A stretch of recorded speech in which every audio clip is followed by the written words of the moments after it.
திருப்பலி வாசகங்கள் மே 3 2026.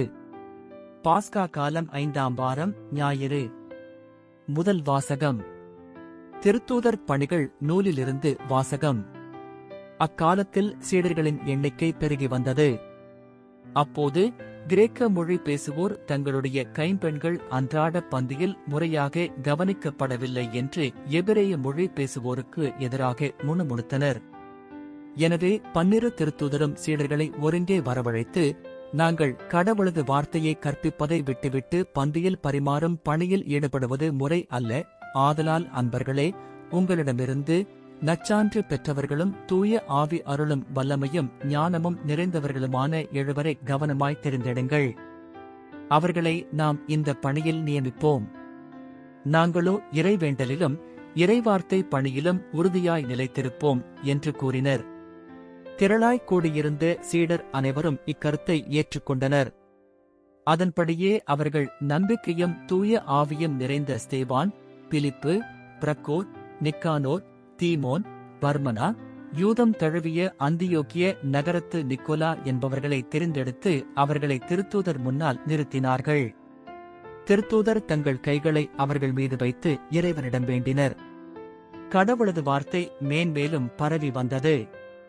சீடர்களின் எண்ணிக்கை எருசலேம் நகரில் மிகுதியாக பெருகிக் கொண்டே சென்றது.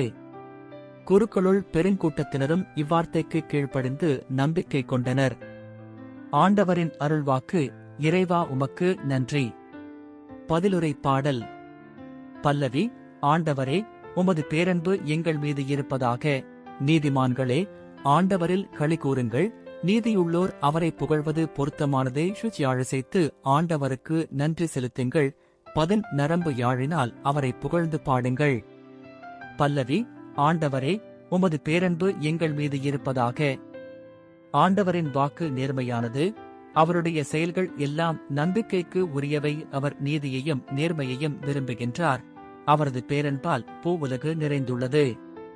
பல்லவி. ஆண்டவரே, உமது பேரன்பு எங்கள் மீது இருப்பதாக. தமக்கு அஞ்சி நடப்போரையும் தம் பேரன்புக்காக காத்திருப்போரையும் ஆண்டவர் கண்ணோக்குகின்றார். அவர்கள் உயிரைச் சாவினின்று காக்கின்றார். அவர்களை பஞ்சத்திலும் வாழ்விக்கின்றார். பல்லவி. ஆண்டவரே, உமது பேரன்பு எங்கள் மீது இருப்பதாக. இரண்டாம் வாசகம். திருத்தூதர் பேதுரு எழுதிய முதல் திருமுகத்திலிருந்து வாசகம். அன்பிற்குரியவர்களே, உயிருள்ள கல்லாகிய ஆண்டவரை அணுகுங்கள். மனிதரால் உதறித் தள்ளப்பட்டதாயினும் கடவுளால் தெரிந்து கொள்ளப்பட்ட உயர் மதிப்புள்ள கல் அதுவே. நீங்களும் உயிருள்ள கற்களாயிருந்து ஆவிக்குரிய இல்லமாக கட்டி எழுப்பப்படுவீர்களாக. இயேசு கிறிஸ்துவின் வழியாய் கடவுளுக்கு உகந்த ஆவிக்குரிய பலிகளை படைக்கும் தூய குருக்களின் கூட்டமாகவும் இருப்பீர்களாக. ஏனெனில் இதோ, சீயோனில் நான் ஒரு மூலைக்கல் நாட்டுகிறேன். அது தேர்ந்தெடுக்கப்பட்ட விலையுயர்ந்த மூலைக்கல்.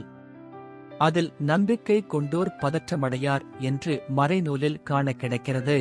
நம்பிக்கை கொண்ட உங்களுக்கு அது உயர் மதிப்புள்ளதாக விளங்கும். நம்பிக்கை இல்லாதவர்களை பொறுத்தமட்டில் கட்டுவோர் புறக்கணித்த கல்லை முதன்மையான மூலைக்கல்லாயிற்று.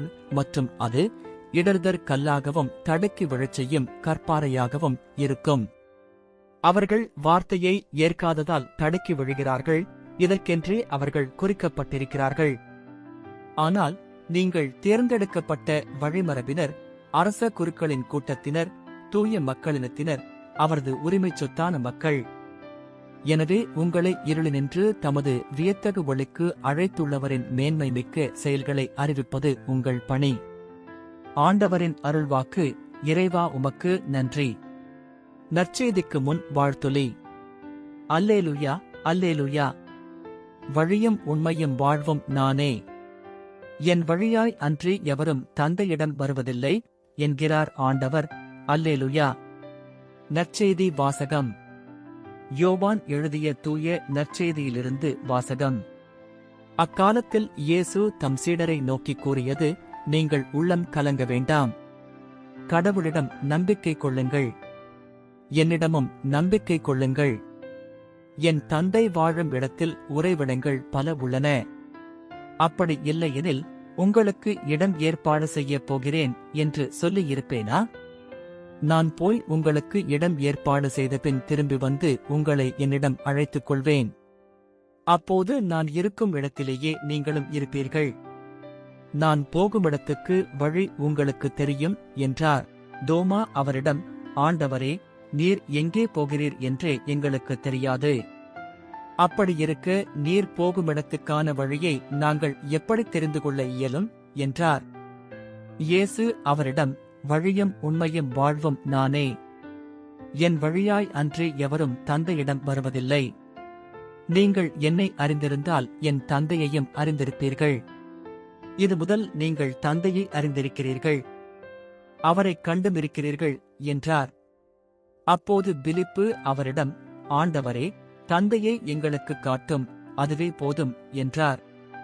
இயேசு அவரிடம் கூறியது, பிலிப்பே, இவ்வளவு காலம் நான் உங்களோடு இருந்தும் நீ என்னை அறிந்து கொள்ளவில்லையா? என்னைக் காண்பது தந்தையைக் காண்பது ஆகும். அப்படியிருக்க, தந்தையை எங்களுக்குக் காட்டும் என்று நீ எப்படி கேட்கலாம்? நான் தந்தையினுள்ளும் தந்தை என்னுள்ளும் இருப்பதை நீ நம்புவதில்லையா? நான் உங்களுக்கு கூறியவற்றை நானாக கூறவில்லை. என்னுள் இருந்து கொண்டு செயலாற்றுபவர் தந்தையே. நான் தந்தையுள் இருக்கிறேன், தந்தை என்னுள் இருக்கிறார். நான் சொல்வதை நம்புங்கள். என் வார்த்தையின் பொருட்டு நம்பாவிட்டால் என் செயல்களின் பொருட்டாவது நம்புங்கள். நான் செய்யும் செயல்களை என்னிடம் நம்பிக்கை கொள்பவரும் செய்வார், ஏன், அவற்றை விட பெரியவற்றையும் செய்வார். ஏனெனில் நான் தந்தையிடம் போகிறேன் என உறுதியாக உங்களுக்குச் சொல்கிறேன். ஆண்டவரின் அருள்வாக்கு. கிறிஸ்துவே உமக்கு புகழ்.